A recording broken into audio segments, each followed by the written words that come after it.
आशूर की सुबह इमाम हुसैन अलैहिस्सलाम ने अपने बेटे अली अकबर को अजान का हुक्म दिया। हज़रत अली अकबर ने अजान दी और इमाम हुसैन अलैहिस्सलाम ने अपने असहाब के साथ नमाज अदा की। नमाज के बाद इमाम हुसैन अलैहिस्सलाम ने अपनी मुख्तसर फ़ौज को मुनज़्ज़म फरमाया। इमाम हुसैन अलैहिस्सलाम ने लश्कर के दाएं बाजू को ज़ुहैर बिन कैन और बाएं बाजू को हबीब इब्न मज़ाहिर के सुपुर्द किया और परचम भाई अबुल फ़ज़ल अब्बास के हवाले किया। दूसरी जानिब उमर इब्न साद ने अपने लश्कर की सफ़ों को मुनज़्ज़म किया। उमर बिन हुज्जाज ज़ुबैदी को मेमना, शिमर इब्न दिल जौशन को मैसरा, अज़रा बिन कैस को सवार दस्ते और शब्बस बिन रबी को क़यादा दस्ते की कमांड दी। इमाम हुसैन अलैहिस्सलाम तमाम हुज्जत की खातिर अपने कुछ साथियों समेत दुश्मन की तरफ तशरीफ़ ले गए और उनको वाज़ो नसीहत फरमाई। हौर बिन यजीद रियाही लश्कर उमर इब्न साद से निकलकर इमाम हुसैन अलैहिस्सलाम के लश्कर में शामिल हुए। जंग का आगाज़ हुआ। शुरू में दोनों लश्कर गिरोह की शक्ल में एक दूसरे पर हमले करते रहे। सबसे पहले असहाब इमाम हुसैन अलैहिस्सलाम मैदान में उतरे। इमाम अलैहिस्सलाम के बावफा असहाब ने दुश्मन को इमाम हुसैन अलैहिस्सलाम के नज़दीक न होने दिया। बाज़ तारीख़ी मसादिर के मुताबिक पहले ही हमले में इमाम हुसैन अलैहिस्सलाम के 50 असहाब शहीद हो गए। उसके बाद इनफरादी तौर पर तन बतन लड़ाई शुरू हुई। हज़रत हबीब इब्न मज़ाहिर, हज़रत ज़ुहैर बिन कैन, हज़रत जौन, हज़रत वहाब कल्बी, हज़रत हौर और दीगर असहाब मकाम शहादत पर फायज हुए। असहाब की शहादत के बाद बनी हाशिम के जवान एक के बाद एक मैदान में उतरे और बनी हाशिम में सबसे पहले मैदान में जाने वाले जवान इमाम हुसैन अलैहिस्सलाम के फर्जंद हज़रत अली अकबर थे। उनके बाद हज़रत कासिम और बाकी हाशमी जवान मैदान में उतरे और मकाम शहादत पर फायज हुए। हज़रत अबुल फ़ज़ल अब्बास जो लश्कर के अलमदार और खैमों के मुहाफ़िज़ थे, नहर फुरात से खैमा गाहे हुसैनी में पानी लाते हुए दुश्मन के हाथों शहीद हुए। बनी हाशिम के जवानों की शहादत के बाद इमाम हुसैन अलैहिस्सलाम अपने बेटे अली असगर को मैदान में लेकर आए, जिनकी उम्र 6 माह थी, ताकि फ़ौजी यजीद से उस मासूम बच्चे के लिए पानी मांग सकें। लेकिन फ़ौज यजीद के सिपाही हुरमला ने मासूम अली असगर पर तीर चलाया, जो तीर उनके गले में लगा और हज़रत अली असगर शहीद हुए। उसके बाद इमाम हुसैन अलैहिस्सलाम ने दुश्मन के मुकाबले में खुद मैदान में जाने का इरादा फरमाया। इमाम हुसैन अलैहिस्सलाम खैमों में गए बहनों को अलविदा कहा और मैदान की तरफ बढ़े, लेकिन फ़ौज यजीद में से कोई भी शख्स आपसे जंग करने को तैयार नहीं था। सब पर आपका खौफ तारी था। इमाम हुसैन अलैहिस्सलाम मैदान में उतरे और ऐसे सख्त हमले किए कि फ़ौज यजीद में से किसी को जुर्रत ना थी इमाम हुसैन अलैहिस्सलाम का मुकाबला करने के लिए सामने आ सके। इमाम हुसैन अलैहिस्सलाम ने फ़ौज यजीद से जंग की और इस तरह आपने दुश्मन की एक बहुत बड़ी तादाद को वासिल जहन्नम किया। आपकी शुजाअत और बहादुरी का ये मंजर देखकर उमर इब्न साद ने अपनी फ़ौज से कहा, तुम पर वाय हो, क्या तुम नहीं जानते कि किससे जंग कर रहे हो? ये शख्स कताले अरब में बहुत ज़्यादा कत्ल करने वाले का बेटा है। इस पर हर तरफ से हमला करो। उसके बाद नेज़ा बरदारों और तीर अंदाजों की एक बहुत बड़ी जमात ने इमाम हुसैन अलैहिस्सलाम पर हमला करना शुरू कर दिया। उसके बावजूद भी इमाम हुसैन अलैहिस्सलाम के हमले ना रुके और इमाम हुसैन अलैहिस्सलाम ज़ख्मी शेर की तरह लश्कर यजीद पर टूट पड़े और फ़ौज यजीद के मज़ीद कई सिपाहियों को वासिल जहन्नम किया।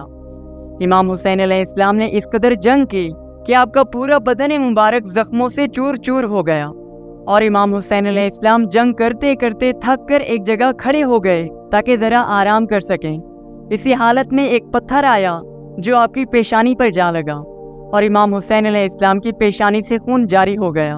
आप पेशानी का खून साफ करने लगे कि इसी असना में जहर में बुझाया हुआ एक सहशोभा तीर आया जो आपके सीने में पैवस्त हुआ। इमाम हुसैन अलैहिस्सलाम ने सरे मुबारक को आसमान की जाने बुलंद किया और बारगाहे इलाही में अर्ज किया, खुदाया तू जानता है कि ये लोग उसको कत्ल कर रहे हैं कि रोए ज़मीन पर जिसके अलावा कोई फर्जंदे रसूल नहीं है। उसके बाद आपने तीर को पकड़ा और अपनी पुश्त की जानिब से खींचकर बाहर निकाला। तीर निकलते ही इमाम हुसैन अलैहिस्सलाम के सीने से खून पर नाले की तरह जारी हो गया। इमाम हुसैन अलैहिस्सलाम ने खून चुल्लू में लिया और आसमान की तरफ फेंका। उस खून का एक कतरा भी ज़मीन की तरफ वापस ना आया।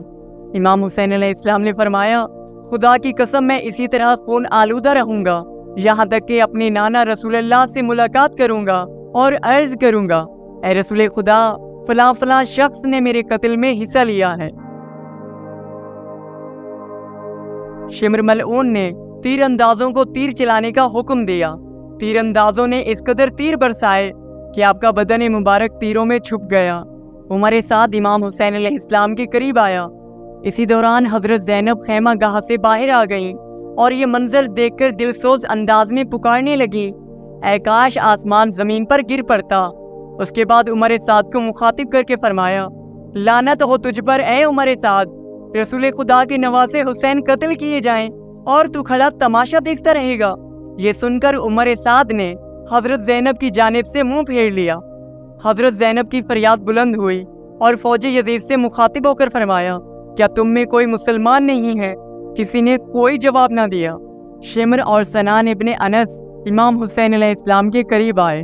उस वक्त इमाम हुसैन अलैहिस्सलाम के चंद सांसें बाकी थीं और इमाम हुसैन अलैहिस्सलाम प्यास की शिद्दत से अपनी खुश्क ज़बान को लबों पर फेर रहे थे।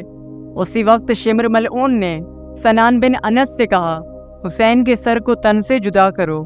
सनान बिन अनस ने शिम्र को जवाब दिया, मैं कत्ले हुसैन का गुनाह अपने सर पर नहीं ले सकता कि इसके जद मेरे दुश्मन होंगे। शिम्र मलऊन उस पर गुस्सा हुआ और खुद इमाम हुसैन अलैहिस्सलाम के सीने पर सवार हो गया। शिम्र मलऊन ने इमाम हुसैन अलैहिस्सलाम के रीशे मुबारक को पकड़ा और आपको कत्ल करना चाहता था कि हजरत इमाम हुसैन अलैहिस्सलाम ने शिम्र से मुखातिब होकर फरमाया, क्या तू मुझे कत्ल करेगा? क्या तू नहीं जानता कि मैं कौन हूँ? शिम्र मलऊन ने कहा, मैं आपके माँ बाप और आपके नाना रसूल खुदा को भी पहचानता हूँ, उसके बावजूद भी मैं आपको कत्ल करूँगा। ये कहकर उसने आपके गलुए मुबारक पर तलवार मारना शुरू कर दी और 13 ज़रबों से नवासे रसूल हजरत इमाम हुसैन अलैहिस्सलाम का सर तन से जुदा किया। इमाम हुसैन अलैहिस्सलाम की शहादत के बाद फौज यजीद के सिपाही आप अलैहिस्सलाम के जिस्म मुबारक पर मौजूद हर चीज़ लूट कर चले गए। कैस बिन अशस और बहार बिन काब ने आपकी कमीज, असवद बिन खालिद ने आपकी नालैन, जमी बिन खलक ने आपकी तलवार, अखनस बिन मरसद ने आपका अमामा, बजदल बिन सुलैम ने आपकी अंगूठी और उमर इब्ने साद ने आपकी ज़िरा उतार ली। इमाम हुसैन अलैहिस्सलाम की शहादत के फ़ौरन बाद फौज यजीद ने खैमों पर हमला किया। रसूल ज़ादियों के सरों से चादरों को छीन लिया गया और खैमों में मौजूद तमाम साजो सामान लूट लिया गया। शिम्र मलऊन इमाम सज्जाद अलैहिस्सलाम को कत्ल करने की खातिर फौज यजीद के एक गिरोह के साथ खैमों में दाखिल हुआ, लेकिन हजरत ज़ैनब इस काम में रुकावट बनी। बाद मुअर्रिखीन के मुताबिक दुश्मन के बाद सिपाहियों ने शिम्र के इस काम पर एतराज़ किया और उसे हुसैन इब्ने अली के फर्जंद इमाम सज्जाद अलैहिस्सलाम के कत्ल से बाद रखा। वाक़े आशूरा के दिन इमाम सज्जाद अलैहिस्सलाम सख्त बीमार थे, इसी वजह से आप जंग में शिरकत ना कर सके। यूं मर्दों में सिर्फ आप जिंदा बच गए और हजरत ज़ैनब समेत अहले हरम के दूसरे अफराद के साथ दुश्मन के हाथों असीर हुए। उमर इब्ने साद ने दीगर शोहदा के सरों को भी उनके जिस्म से जुदा करने का हुक्म दिया, यहाँ तक कि 6 माह के मासूम अली असगर की लाश को कब्र से निकालकर सर तन से जुदा किया गया, ताकि उन सरों को नेज़ों पर रखकर उबैदुल्लाह बिन ज़ियाद की तरफ कोफा और कोफा से यजीद इब्ने मुआविया की तरफ शाम भेजा जाए। हुसैन इब्ने अली और आपके असहाब को कत्ल करने के बावजूद उमर इब्ने साद का दिल मुतमईन ना हुआ। इब्ने ज़ियाद के हुक्म पर उमर साद ने अपनी फौज के सिपाहियों को तैयार किया। इमाम हुसैन अलैहिस्सलाम और आपके बावफा असहाब के जनाजों पर घोड़े दौड़ाए गए, जिससे शुहदा के जनाजे पामाल हो गए। घोड़े दौड़ाए जाने के बाद जब हजरत ज़ैनब इमाम हुसैन अलैहिस्सलाम की लाश पर पहुंची तो अपने भाई की लाश को पहचान न सकी। उमर इब्ने साद ने उसी दिन इमाम हुसैन अलैहिस्सलाम के सर मुबारक को खौली और हमीद इब्ने मुस्लिम के साथ कूफा में उबैदुल्लाह बिन ज़ियाद के पास भेज दिया। उमर इब्ने साद ने फौज यजीद को हुक्म दिया हुसैन इब्ने अली के फर्जंद ज़ैनुल आबिदीन और मस्तूरात को रस्सियों से बांध दिया जाए और रसूल ज़ादियों को करबला से कूफा कैद करके ले जाया गया।